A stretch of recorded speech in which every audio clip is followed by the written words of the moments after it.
Madhava Kunja Bihari Jaya Madhava Kunja Bihari Jaya Radha Madhava Kunja Bihari Jaya Radha Madhava Kunja Bihari Jana Balava Girbadadari Gopi Jana Balava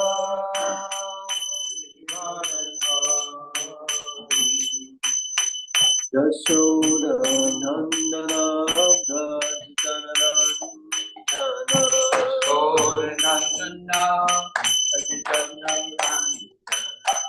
Yashoda Nandana Rajana Yashoda Nandana Rajana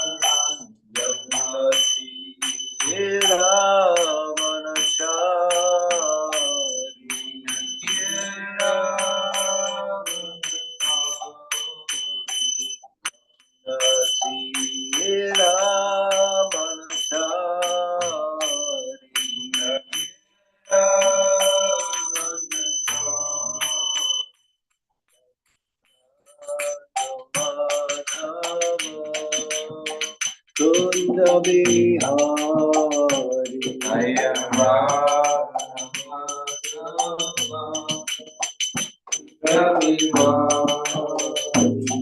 Jaya Radha Madhava Kunda Bihari Jaya Radha Madhava Kunda Bihari Jaya Radha Madhava Kunda Bihari Jaya Radha Madhava Kunda Bihari Jaya Radha Madhava Kunda Bihari Jaya Radha Madhava Kunda Bihari Srila Prabhupada ki Jai, Radha Madhava ki Jai, Ananta Kodi Vaishnava Vrinda ki Jai. So I'm not going to be able to show the verse on the screen, so whoever is there can please show the verse.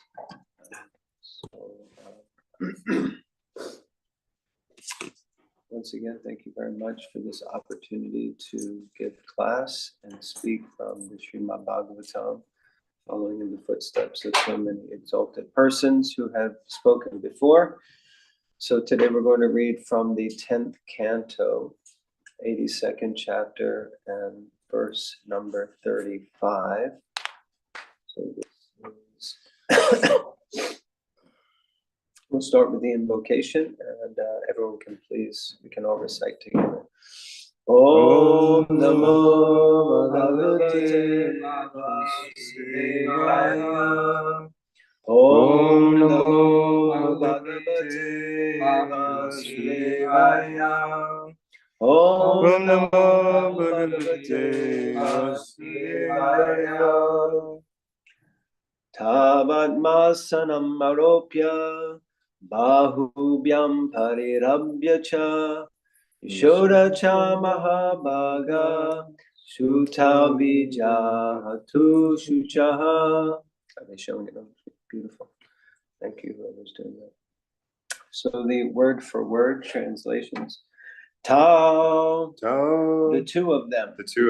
Atma asanam, onto their laps. Aropya, raising. Bahubhyam, with their arms. Parirabhya,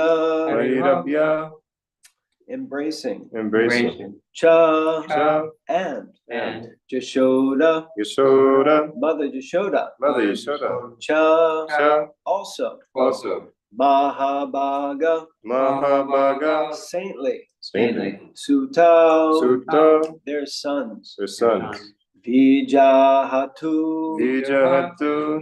they gave up, Shuchaha, their sorrow. Visara. Translation and purport by the disciples of His Divine Grace, A.C. Bhaktivedanta Swami Prabhupada. Srila Prabhupada Ki Jai. Translation.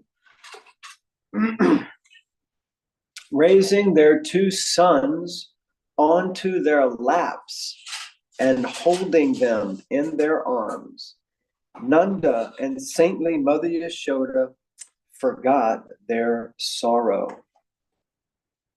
Okay, very interesting. Purport. Srila Vishwanath Chakravarti explains that after the initial embraces and obeisances, Vasudev led Nanda and Yashoda into his tent, and they held the hands of Krishna and Balaram. Following them inside were Rohini, other women, and men of Braj, and a number of attendants. Inside, Nanda and Yashoda took the two boys on their laps. Despite having heard the glories of the two lords of Dwarka, and despite seeing these opulences now before their eyes, Nanda and Yashoda looked upon them as if they were still their 8-year-old children. Jai Srila Prabhupada Ki Jai.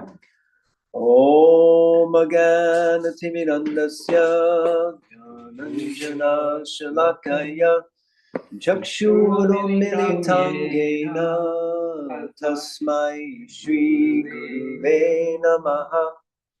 Shri Chaitanya Mano Vishnam Stapitam Yena Bhutale Swayam Rupa Kadamayam Tati Swapadantikam Vandeham Shri Gurun Shri Yuta Parakamalam Shri Gurun Vaishnavanscha Shri Rupam Sadvijatam Sahagana Raghunathan Vitam Tam Sajivam Sarvetam Savadhutam Parijana Sahitam Krishna Chaitanya Devam Shri Radha Krishna Padam Sahagana Lalita Shri Vishakhanvitamscha.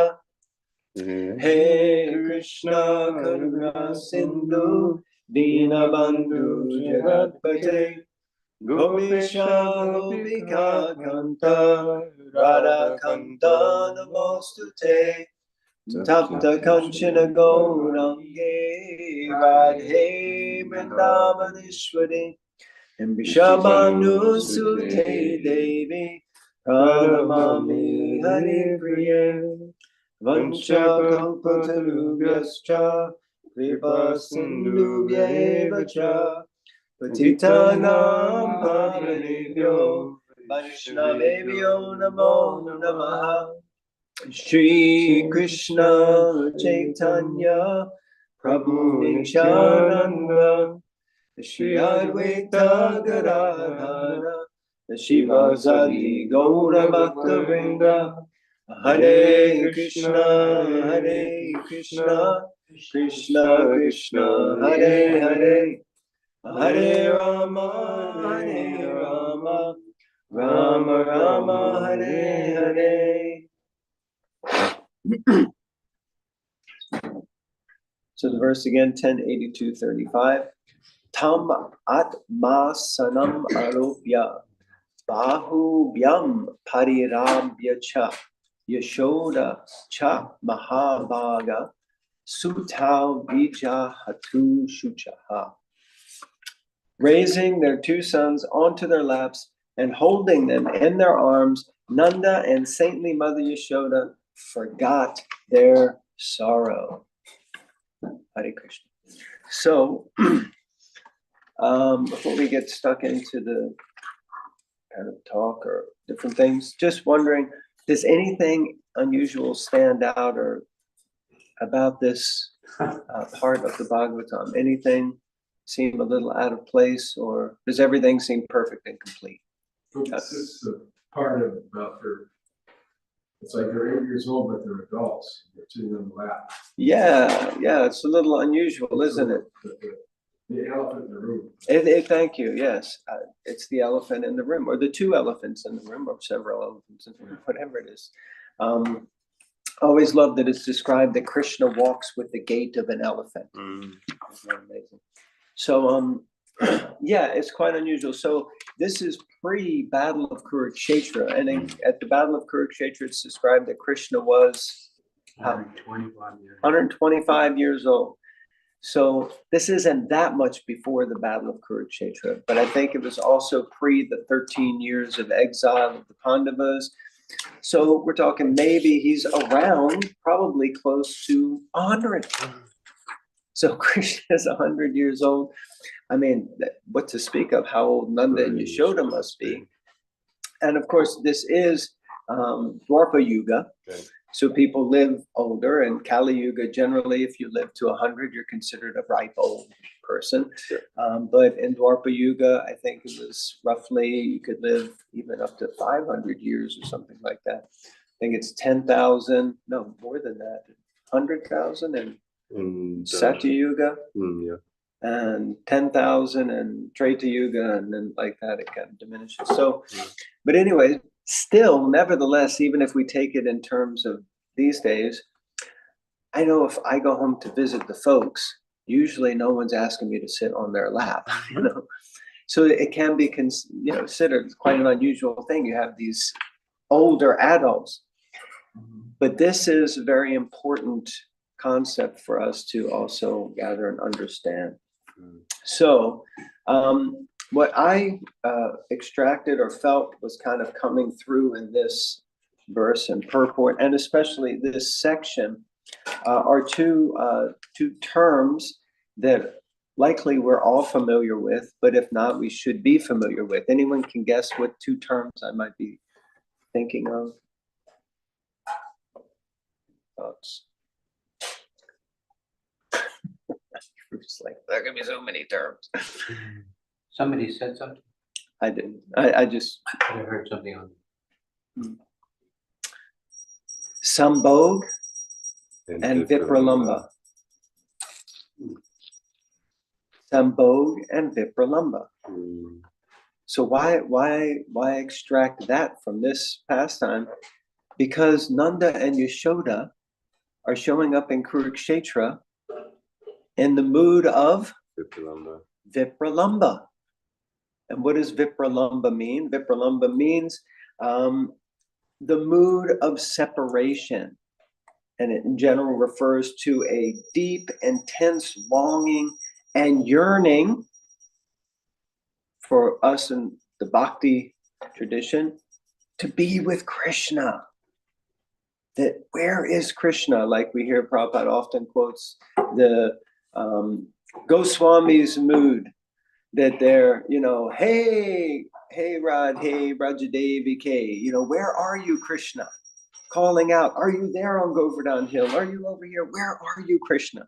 Always in that mood of longing to see Krishna, recognizing I'm absent from direct association with Krishna.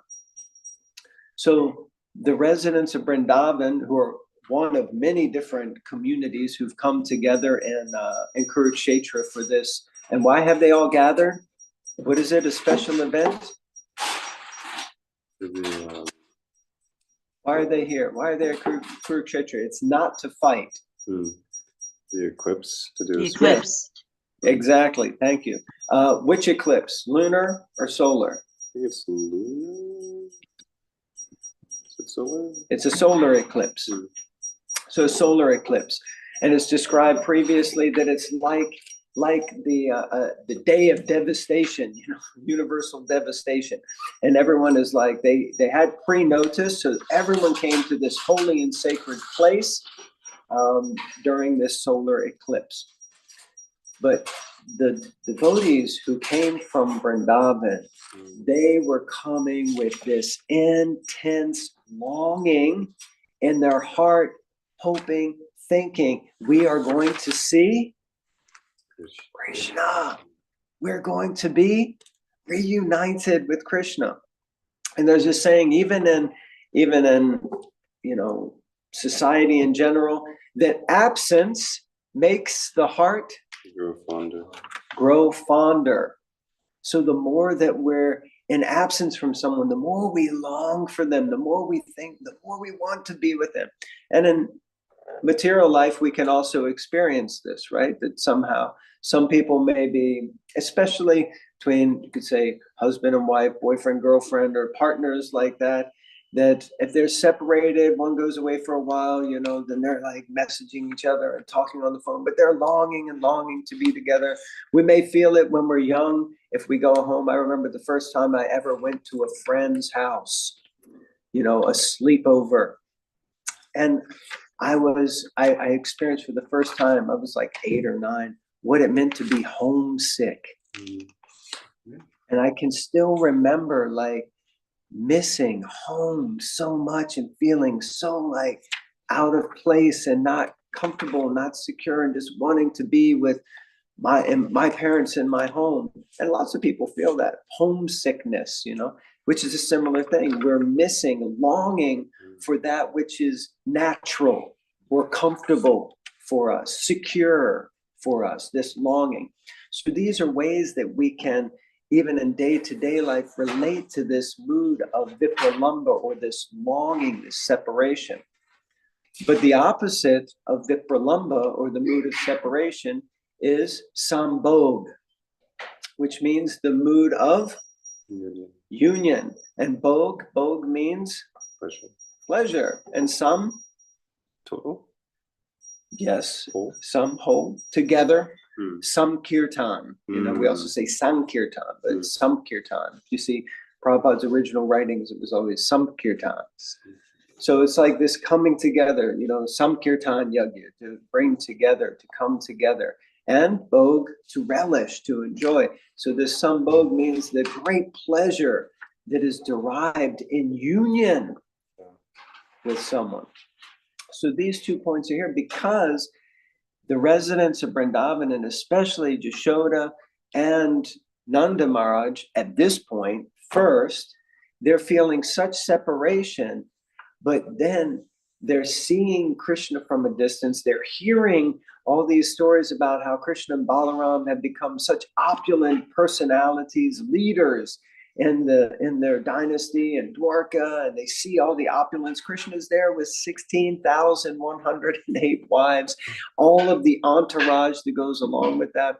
And then finally, Yashoda and Nanda get to do the formalities, everyone offering initial embraces and respects in public. We heard about that already. But then we hear that Vasudev, Vishwanath Chakravarti Thakur says, Vasudev led them all into his personal tent, his personal quarters, so that they can have a very intimate exchange. So often we hear Sambhog and Vipralamba referring specifically to Radha and Krishna, right? And we think it's just with Radha and Krishna, but that's not the case. Everyone is often feeling, we hear in Vrindavan that every day when Krishna goes out, every day when Krishna leaves, there's like a festival. Everyone is following Krishna right to the edge of the forest when he disappears with the cowherd boys and the cows. And then everyone is plummeted into this mood of separation. No, Krishna, he's gone. And Mother Yashoda is worrying. And so many of the gopis are like, wow, Krishna. But then every evening when Krishna comes back, there's a huge festival. So every day in the spiritual world is like perpetual festivals. That's why they say every word is a No. Song. Song. That's good. You were in such ecstasy, you were dancing with your words. Every word is a song and every step is a dance. And that's why Prabhupada also said that our Hare Krishna movement is simply three things: Dancing, chanting, feasting. chanting, dancing, and feasting. And in one place he was saying that, and the devotee said, but Prabhupada, we have to do a lot more than that. And Prabhupada said, no, it is simply chanting, dancing, and feasting. But Prabhupada, what about all the management we have to do and dealing with this and that? Prabhupada said, no, simply we are chanting, dancing, and feasting. And how is that? Because all of the management, what Prabhupada said, that management follows preaching like a Like a shadow. shadow. So it has to be there, but it's simply to support the The preaching. main activities. So like that, all of these things are going on. So chanting, dancing, and feasting in the spiritual world is like that. Every day the devotees are experiencing separation, and at the same time they're getting that union when Krishna comes back. So it's interesting. There's of course, this all shows and teaches us that bhakti is not just some dry philosophy. It's actually overflowing with bhav, emotion, spiritual emotion, love. There's so much emotion. Some years ago, His Holiness Deva Rita Maharaj came out with a book called Bhakti Bhav. And we read that quite a number of us. And he really talks so much there about how sometimes as devotees, or even in our devotee community, that we can become hard-hearted and try to not feel things and not, to just be like so equipoised that we're not. But actually, if we read Krishna Leela perpetually, everyone is experiencing so many different types of emotions. So bhakti is actually a very emotional experience in connection with Krishna, just like life is a very emotional experience. Often if you ask someone like how things went, or if they said they had a great time doing something, they won't remember any exact specifics, but they'll say, it felt good. Same old bliss. Same old what? Bliss. The same old bliss. So the point is that there is juice, there is nectar, there is emotion in the bhakti. I was many years ago, I may have told this story before, but I like to share it, especially around this this topic. There was a young lady who had just started coming to the temple, and maybe a month, something like that, she had been coming, maybe 2. And she came for a Sunday feast questions and answers session afterwards. And I had given the talk, so I was doing the questions and answers. And after the questions and answers, she came up to me and she was holding Krishna book in her hands. And she said, I have a question, because she had started reading Krishna books. Somehow she got the book, someone gave it to her. And she said, I have a question. I've been reading this book. And of course, I knew her from when she had first started coming, and devotees were kind of cultivating her and befriending her. And I said, great, that's amazing. You're reading Krishna book. And she said, yeah. And she opened the book and she said, my question is about this chapter. And she turned to the Ras Leela chapter. And I was like, ay, ay, ay. Okay. And she said, so I'm kind of a little bit confused, but I think I understand. So I just need confirmation. And I said, yes, what is it? And she said, so if I've understood correctly, the goal of this Hare Krishna chanting is that we fall in love with Krishna, who then inevitably we will feel deep separation from, and that flings us into such a mood of despair and desperation that we basically cry for him. Oh my God. Is that right? I was thinking, I don't know if I should say yes. Yeah. Yeah, our whole mood is to come to a point where we're just crying. And of course, we love Gaur Govinda Maharaj saying that Krishna consciousness is a crying game. That we're just crying, perpetually crying for Krishna. So I said to this young lady, I said, actually, you are completely correct. That's exactly what the situation is. And she went, okay, yeah, that makes a lot of sense. She just went on. So anyway, she's still a devotee, initiated devotee now, many, many years later. So somehow we see also that people, they can take to it and they just get it, it really resonates with them. But the point being that there is this mood of union and separation. Mhm. So we fall in love with Krishna, and which one by our acharyas is considered higher? Separation is more intense. Thank you. Beautiful. Yes. So often we may say that Vipralambha is considered the highest, but it's actually considered more intense, because in the spiritual world, and actually it's described that this Vipralambha, this mood of separation, although we're reading the pastimes now where they're experiencing, or there is separation and now union, but in Vrindavan in general, it's considered, especially in Goloka Vrindavan, the spiritual world, that there never really is separation, because Krishna is always personally present. Whereas here in the material world and Vrindavan, it's also considered that Krishna is present.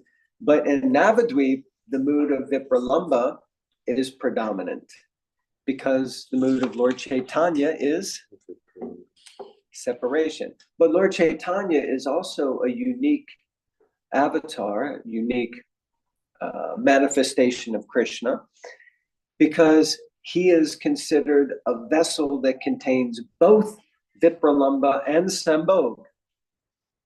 And how is that? Because Krishna doesn't contain that. Krishna is simply Krishna, and Radharani is the devotee, and she is longing for Krishna. So her mood is often Vipralambha, but Krishna's mood is not necessarily like that. So Lord Chaitanya as Krishna is quite unique, because he's one vessel, and he's both, because he's Krishna in the mood of Srimati Radharani. So they're in union, but also Lord Chaitanya is perpetually in the mood of separation and longing. And then of that, there's one place that's actually considered Vipralambha Kshetra, and that place is Jagannath Puri. So actually Lord Jagannath is the epitome of the mood of Vipralambha.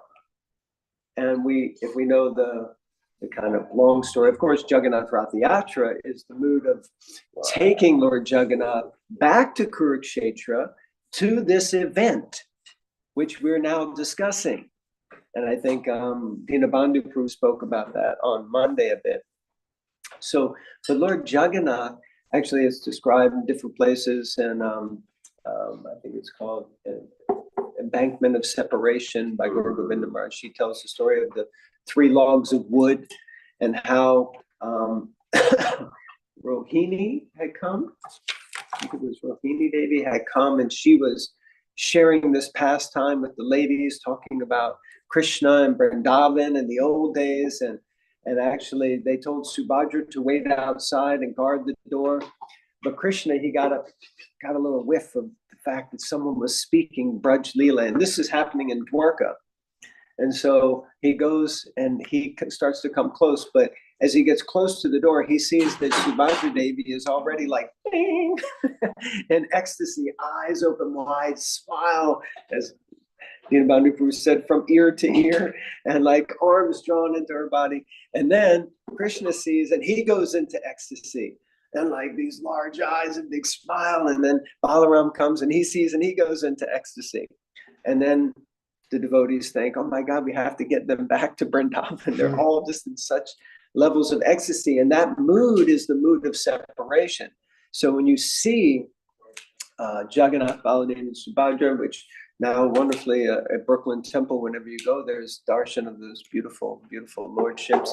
And that mood is the mood of separation, the mood of longing to be reunited.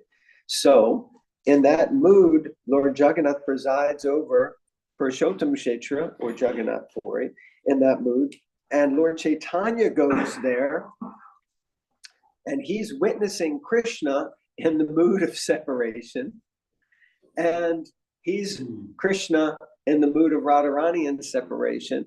So then this perpetual tussle and battle between them of like love and union and separation, and anyway, the dancing and Rath Yatra, so many things. So there's all these different points. And of course, we know that Lord Chaitanya gave us Shikshastakam, which we recite every morning. In the 7th verse of Shikshastakam, Yugayatam Namishena Chakshusha Pravishayatam Shunyayatam Jagat Sarvam Govinda Virahiname.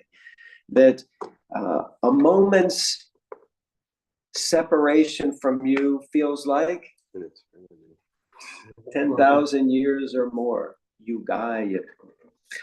And we know that the gopis, they were also cursing Lord Brahma for giving them eyelids, because when they blink their eyes, just for that blink of an eye, which people often refer to that term, the blink of an eye, as how quick it goes.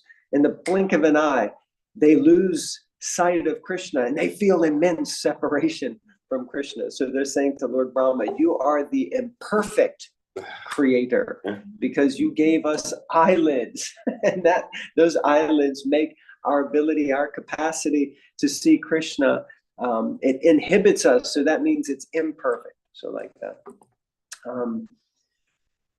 Yes. And last point is, yes, this mood of separation is analogous or compared to something. Anyone knows what it's compared to?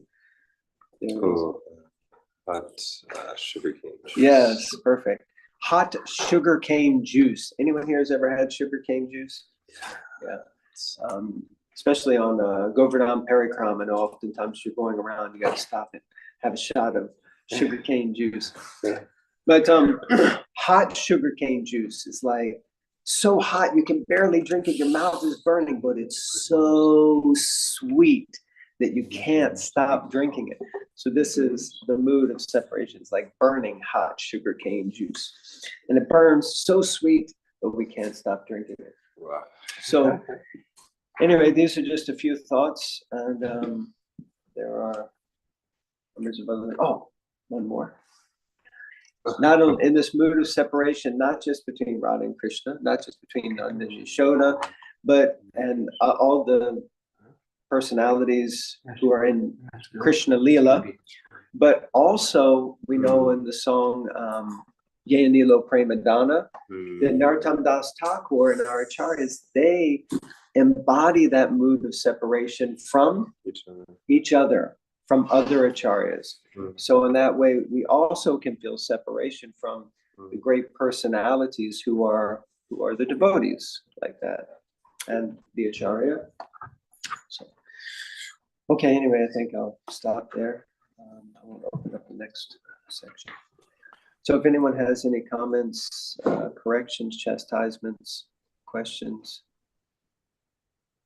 Jai Nitai Prabhu, thank you for the wonderful class. Can I ask a question? Please. Thank you for allowing me the opportunity and for all your service and making sure the class happens every single day. So steady. It's wonderful.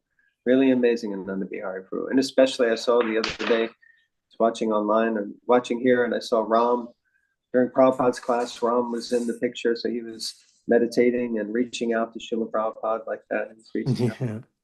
Thank you for encouraging me, Jai Nitai Prabhu. Wonderful class, unbelievable. Thank you for describing the mood of separation. This mood of separation from Krishna, does that mean that we, in order to feel separation from Krishna, we need to hate our present situation? We need to hate our office cubicle, or hate our family, and hate our job, in the place where we live, in order to feel separation from Krishna?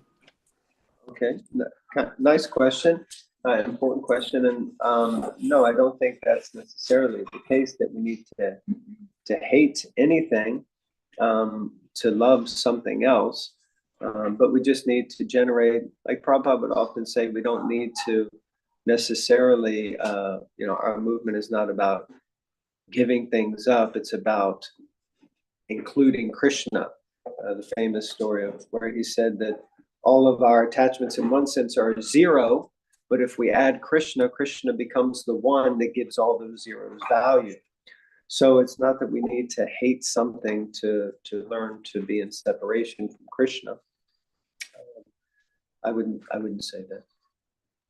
But okay, so we're not supposed to hate our cubicle, but so how are we supposed to feel being in that cubicle on Wednesday morning after, for example, going back to work after such a wonderful class?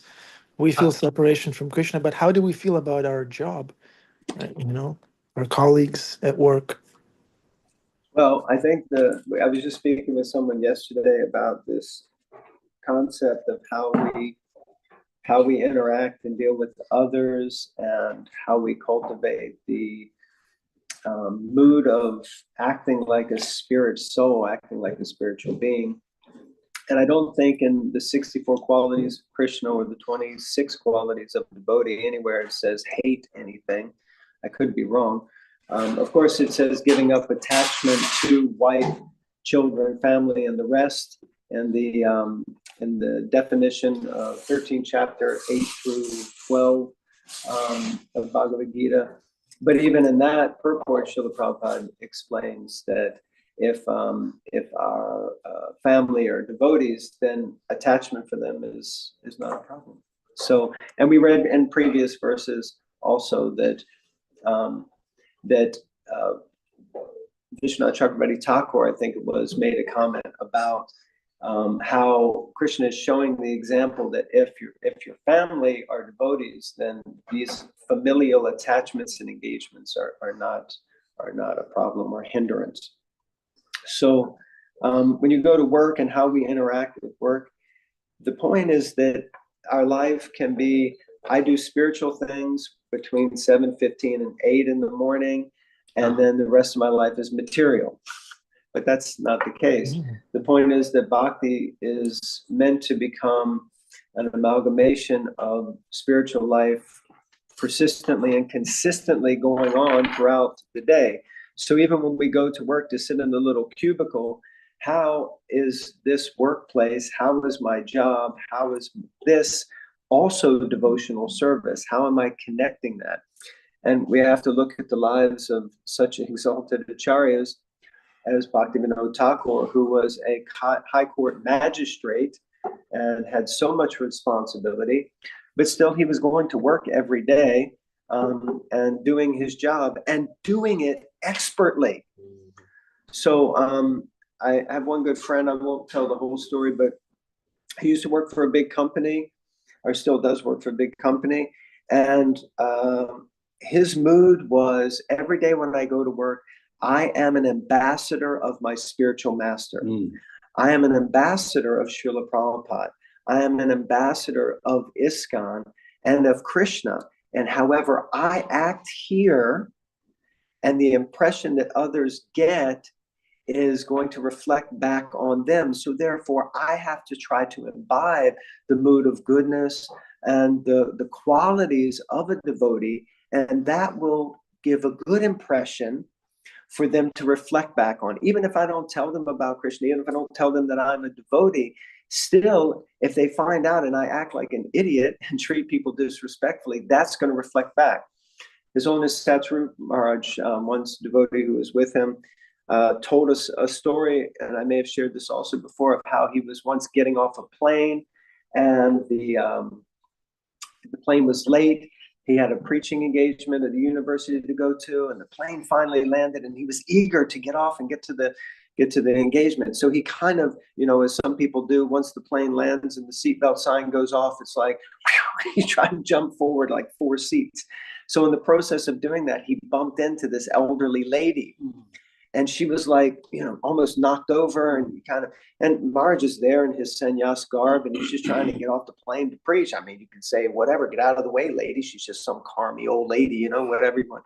But no, Maharaj was like, oh my goodness, I'm so sorry. And she turned around and she said to Maharaj, is that the way all you Hare Krishna people act? God. And Maharaj was like, boom. He said it just hit him so hard. that he understood in that moment, every single thing he does is a reflection of his spiritual master. And so he immediately said, no, everyone else is really good. I'm just the idiot here who was just rushing out, and I'm really sorry. And he turned the whole situation around with his humility and his acceptance that he had made a mistake. And basically, the lady became quite favorable. They had a good chat, and Marge calmed down and walked off the plane in a sapphic manner. But the point being that how we act every day, the way we walk to work, the way we travel to work, the way we treat our husband, wife, children when we get up in the morning, the way that we interact with everyone is a reflection of our own relationship with Krishna. So it's not that I'm sitting in the stall or whatever cubicle at work, hating the people I work with, so I can learn to love Krishna. If I learn to love Krishna, I will learn to love everyone around me and everything, because I will see it all as Krishna's energy and them as Krishna's parts and parcels. Excellent. I don't know if that made any sense, Prabhu. Yeah, thank you. Thank you, Jai Nitai Prabhu. Easier said than done, right? Yeah, it's a journey. It is. But the journey of 1,000 miles starts with The first step. the first step. One thing that I heard was, I see now where that phenomenon, whenever you would go home and visit your parents, you would become like 8 years old for some reason. Nah, And it's interesting. coming from Krishna. That's interesting. Understand that. Wherever you go, you act like an 8-year-old. Yeah, you get around your No. parents and you haven't been around them for a long time. When you're around your parents, this is actually a Oh, very I see. good Around your point. parents. Thank you. Because my wife and I were discussing, even now, whatever, I'm 52 years old.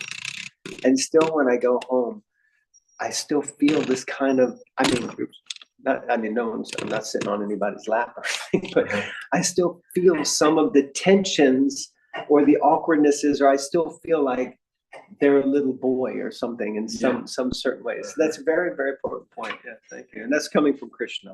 We can say, okay. Yeah.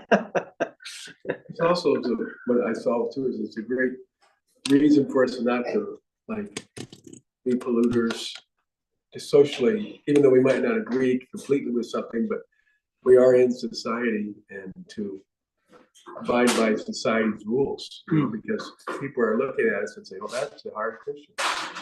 Be polluters means like literally throwing stuff on the street. Stuff on the ground and such. Yeah. Yeah. Yeah, it's very interesting. The other day I was walking to the Bhakti Center, and happened to meet one gentleman standing at the light just about to cross the street over. And I looked over and I saw that he had like a priest collar on. So I went, oh, and I offered my respects, and he kind of did a little nod. And then I said, oh, are you part of the local church or clergy here? And he said, yeah, just around the corner. And he said, where are you off to? Are you off to Washington Square Park to do your chanting? And I said, oh, he said, I've been around here many years. He said, I know you Hare Krishnas. And then I was kind of like, how does he know that? How do you know that Hare Krishnas? And I said, no, we're actually going here. We have a little program today. It'd be wonderful for you to come over sometime, and love to visit with you, and just try to create that communal idea. But sometimes people can definitely have different concepts, but we never know who's watching. And the impression that will make on the whole devotee community, on Krishna ultimately. Or on them too, because one time someone told me in exchange on Sankirtan that if they maybe they'll say no, but if they did appreciate you and like you, they'll get another chance, and it'll make spiritual enhancement. Beautiful. Yeah, that's why I really appreciate Vaisheshika Prabhu's mood that he brought to the whole Sankirtan. Doing Sankirtan pre Vaisheshika Prabhu's big influence, and then immediately he was like, everyone should leave with a smile. Whether they take a book, give a donation, whatever, they should leave with a good feeling in their heart. That I've met some, what was it Prabhupada said? I've met a very saintly person. So they should walk away feeling like that was really, they were nice people. Whereas that hasn't always been the mood. Sometimes it's like if they don't give a donation, they don't take a book, and it becomes like quite a tussle where you push them or force them, and then throw the book back. I've seen all kinds of different things. I'm sure all of us have. But yeah, just to make sure that the contribution that they make is just a nice gesture or a friendly word, you know, and they go away, no, I'm not a Hare Krishna. They were nice. They were actually nice. You know? So like that. You have a story? You have a story? Yeah, there's a lot of stories. Can you hear me okay? Yes. You know, oh, it's time for the concho. No problem. Oh, sorry. Thank you, Adipusha. Prabhu. That's an example of separation, you know. Separation. So now everyone's in Vipralamba waiting to hear. Yeah. Okay, thank you very much, everyone. Hare Krishna, Srila Prabhupada ki Jai.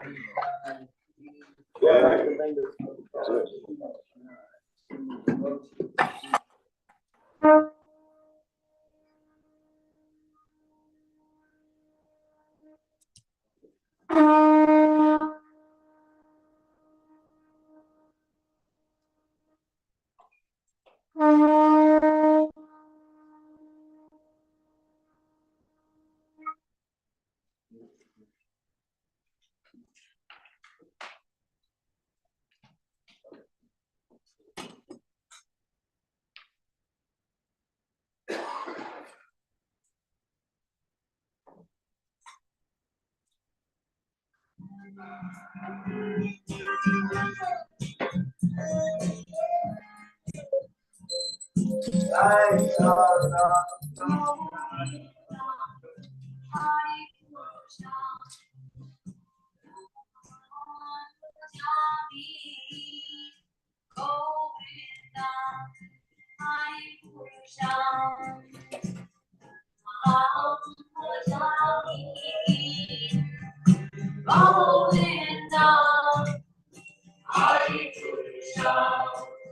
Shri Radha Murida Gura Chandra Sama Bhagavana Ki Srila Prabhupada Ki.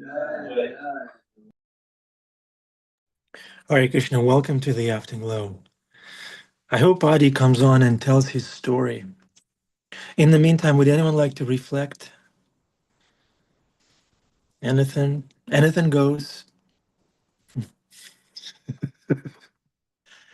You know, for years, I would go to work after a full morning program, japa, kirtan, class, and then I would go to work and I would come to my office cubicle and I was like, this sucks, you know, for years. And I felt, you know, quite genuine separation from Krishna and the devotees. And I went to Adi and said, Adi Pushpa, I hate my life, you know, I hate my job. And he said, pray to Krishna and take a blank piece of paper, sign it, and give it to Krishna, and let Krishna fill it out for you. Tell Krishna that you're prepared to go on with your cubicle job for as many years as Krishna wants you to, but also tell Krishna that, Krishna, if you like, I'm available. But I'm going to keep going with my office job if that's your desire, no problem. But pray like that. Do not pray for a particular thing. Just pray for Krishna's guidance. I prayed like that, and years later, in due course of time, I was able to amicably change my situation in such a way that it doesn't suck anymore, you know. But I'm prepared to do what's necessary. If it ever comes to it that I have to go back to that situation, I'm happy. If that pleases Krishna, if that pleases the Guru, then I'm prepared. Krishna, please. Okay, Jeffrey Eckler. No, it's an interesting point, Prabhu, Hare Krishna, about the kind of suffering through work. But I also think on the opposite end of that same spectrum is the situation where we may love our work to an unhealthy degree sometimes. And you know, this kind of love-hate relationship sort of thing where we have with work where, you know, I would hope that, you know, to a certain degree, you have a job that you're good at, anybody, or at least capable of. And so that capability plus time, you know, evolves into a competency or a super competency at that job, which then creates that vipralamba almost for work. And then there's a different dichotomy is like, I love my job, but I also love my faith. And so how do you reconcile the two so that we're not doing that thing where it's in the morning I do my faith-based exercises, and then for the remainder majority of the day I'm in my work-based mode, and then kind of the day ends. And so, you know, the either hating your job or loving your job, you're having extreme emotions about your job. And to reconcile those extreme emotions with the fact that we are really doing all of this with Krishna, if not for Krishna. That's a reconciliation right there. Do it as an offering to Krishna. Krishna says in the Bhagavad Gita, Yat karshi yadashnasi yat juhushi dadasya yat tapasya sakantu yat kushamadapa. Whatever you do, dear spirit soul, do it as an offering to the Lord. What were you And just mumbling? All of a sudden you it were was mumbling some Sanskrit. It stuff. was Sanskrit. Don't worry about it, Bhima Prabhu. It was some Sanskrit. How are Sounded you, like Bhima? mumbling to me. Yeah. You know, Ganeshan Prabhu was coaching me in that time. He said, if you just want to quit, if you don't like your job, I get it, but if you just want to quit, then you will transport that quitter mentality into your bhakti. He said that's a very kind of it's a slippery slope. You want to be careful about those things. If you don't like something material, you think it's material. I legitimately don't like it, and it's valid for me to not like it and want to quit it. you can bring that same tendencies in your spiritual life, and you'll never achieve anything spiritually. He said you need to work through your job and offer it to Krishna. It just, and it's also a case by case thing. If you really love your job and you're good at it, it can be a wonderful offering to the Lord. It's just me. It wasn't a good fit for me personally. So Krishna let me switch gears. But if you're good at it, it can be a wonderful offering. Like Jai Nitai explained, you add a one in front of a bunch of zeros and it becomes a million, right? Okay, Bhima Prabhu. Yeah, can you hear me okay? I wish I could see you also, but that's fine. Well, I don't want it to frighten anybody. That's not Vaishnav like. Um, I missed a There few. is a Vaishnava underneath that hat. Yeah, so you're right. I have a hat on. Good job. Um, one thing I missed a lot of this whole thing, the discussion in the class, not a lot, half of it. So this might have been said, but the one thing, with the chanting, dancing, and feasting is that the reason why we need to know and have faith that that is actually what's going on is because if we pay attention to chanting, dancing, and feasting in all of its manifestations, Krishna will make the arrangement, as happened to you, Ananda Bihari, as well as me, to make a sidestep and change our life. He'll bring us closer by giving us a job in the Association of Devotees. Or I know lots of people who are such loving souls that just their very presence it makes people curious as to, when they make friends with other people at work, you're changing a life.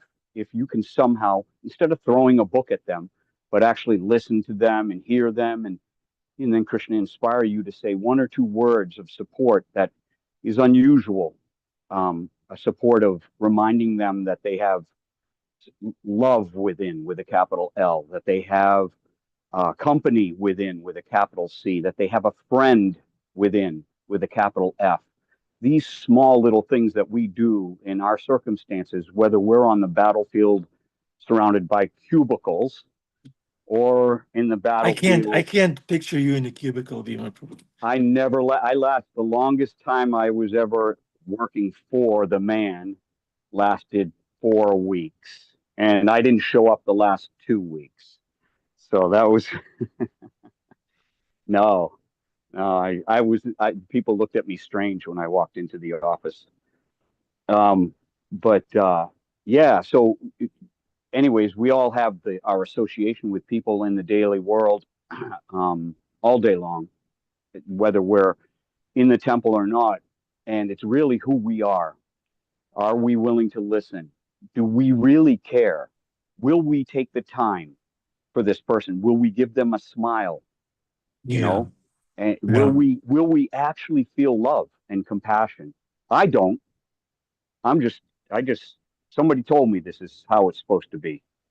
But when I do, when I practice it, all of a sudden everything makes sense, and you realize that Krishna is in control at every moment on the path, trying to get us in line, that straight and narrow path. Patience, prayer, and understanding that you have to stay on the straight and narrow. And we all know what that means. Otherwise, we become lost. So, this hate of the forest is just simply walk on the path, stay on the path, and nothing in the forest can harm you. And then Krishna will show you the way through. Anyways, I'm rambling. Hare Krishna. Thank you, Bhima Prabhu. Thank you. Wonderful point. Yeah, this is not a seclusion movement. We are, as devotees, as Vaishnavas, we're meant to interact with the world in a meaningful way, in a Krishna conscious, given way, in the mood of this ambassador of our spiritual master. Krishna Kumari has her hand up. Hare Krishna. I just wanted to add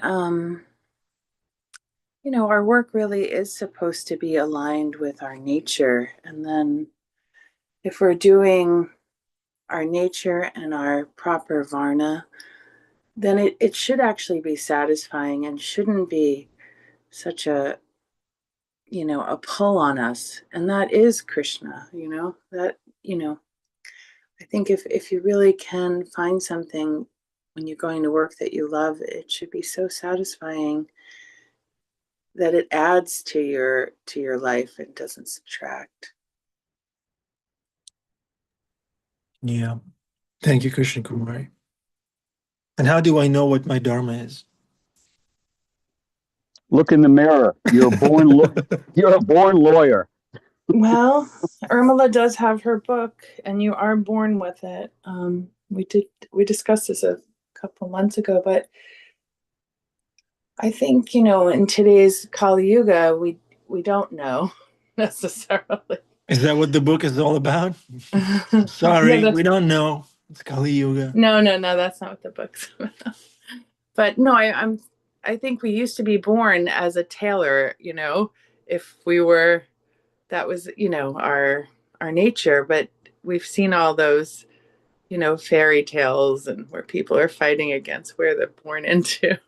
So Kali Yuga is a little bit more complicated. We're not necessarily born to the parents that are doing that. And then after that, people just had their teacher that could tell them, could see what they were. And now in Kali Yuga, I think people really have to search. They might find out after they've done a disgruntled work for years and years. Yeah. And then they're like, oh, this isn't satisfying my soul. But yeah, if you there's some great techniques to find out, if you're a Brahmin. I mean, it's really like real. It when you find what you're doing, and then in your own nature, besides the Varna, then it's like if you like beautiful things, if you like justice, if you're you like things to be just so. There's different ways to align what you're meant to be doing so that you're fully satisfied. And parents know their children. I had told you. The thing that bothers the parents the most when you're like 5, the kind of thing you're doing. Oh, yeah, I remember that. Yeah. Thank you, Krishna Kumar. Yeah, we never know until we try. So dare to try things out. They may work or may not work right away, but it's worth to try. Okay, so Stephanie, is Sage available to say Hare Krishna?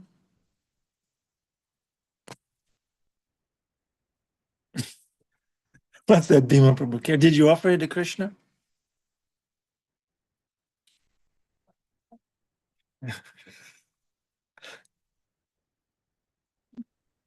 Say Hare Krishna. Toto. Sage, look at the camera. Say Hare Krishna. Toto. Say Hare Krishna. Toto. Right, we'll say it together. 1, 2, 3. Hare Krishna. Toto.